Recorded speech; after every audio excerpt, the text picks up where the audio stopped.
Dís oraibh agus Nollag chonadíh is mise Seán Ó hArgáin Uachtarán Gaeloideachas agus guím gach rá na Nollag oraibh féinnig gach múntóir, cúntóir, bal fórne, bal de bhór beannachtaíochta, éine inéachar a choiríonn in árscoiline sa Gaeltacht agus Gaelscoiline timpeall tíre. Ach go háirithe guím Nollag chonne fáistí agus micléin árscoile. Tásúla an gúil deirlín na Nollag Teacht, Tásúla an gúil sibh tréis soltmhaint as drámaí na Nollag, as scanáin na Nollag, as ealaí na Nollag agus gach ilród a dhéann sibh in árscoiline.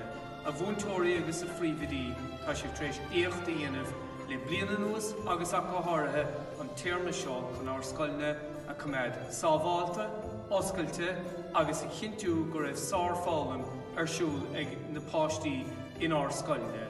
Tásúla go mbeidh rudaí níos fearr, go mbeidh dóchas agus solas an le feiscinnte goin I fethe dó. Tá buíoch chumá dar nibrithe fad in neagraíocht fé stúr bhláinead ní gréacháin mar phríomhhaimimeach do iarrainn fad Gaeloideachas do na fístépanna, na webinar is gachard eile chuidir fáildóin imlíana.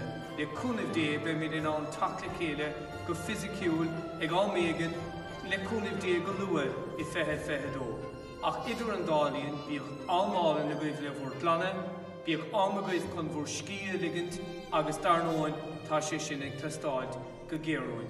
Arís, Nollag chonne agus eibhlíonn féhhaise de phobal na Gaeilge agus de phobal na Gaelscoileachta fad bíodh ámála na gaibh.